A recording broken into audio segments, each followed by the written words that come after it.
कपास के किसानों के लिए अच्छी खबर है। कॉटन एसोसिएशन ऑफ इंडिया ने अनुमान जताया है कि इस बार देश से कपास का निर्यात 20% तक बढ़ सकता है। देश के अलग अलग हिस्सों में कपास की बुवाई शुरू हो गई है, जो मई मध्य तक चल सकती है। CAI ने यह भी कहा है कि अंतर्राष्ट्रीय बाजार में कपास की महंगाई रहेगी, जिससे भारत को निर्यात से फायदा मिलेगा। पिछले साल 2019-20 के सीजन में भारत से 50 लाख गांठों का निर्यात हुआ था, जो इस बार बढ़कर 60 लाख से ज्यादा होने की संभावना है।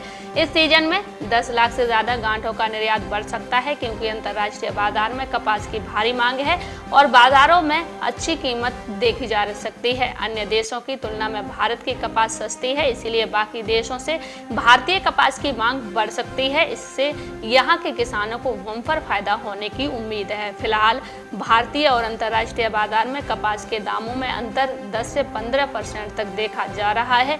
अंतर्राष्ट्रीय बाजारों में अमेरिकी डॉलर के हिसाब से कपास की मूल्य निर्धारित होती है।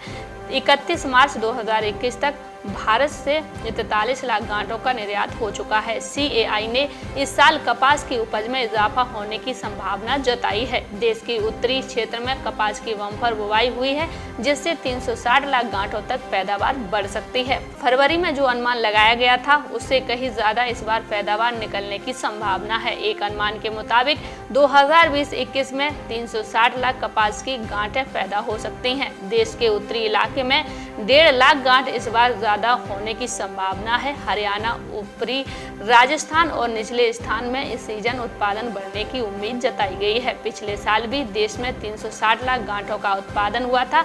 निर्यात की जहां तक बात है, तो अक्टूबर 2020 से मार्च 2021 की अवधि में 459.26 लाख गांठों की सप्लाई हो चुकी है। देश के अंदर भी कपास की मांग बनी रहेगी और इसमें बढ़ोतरी की संभावना है। इस साल देश में 165 लाख गांठों की खपत हो सकती है। मार्च महीने तक देश में 251.26 लाख गांठों के स्टॉक की उम्मीद जताई गई थी, जिसमें 95 लाख टेक्सटाइल मिल्स में और 156.26 लाख गांठें कॉटन कॉरपोरेशन ऑफ इंडिया और महाराष्ट्र फेडरेशन के पास है। देश में लॉकडाउन के पहले जितनी कपास की मांग थी, इससे साल उतनी मांग बने रहने की उम्मीद है। ये मात्रा 330 लाख गांठ की बताई जा रही है। Bureau report, market times TV।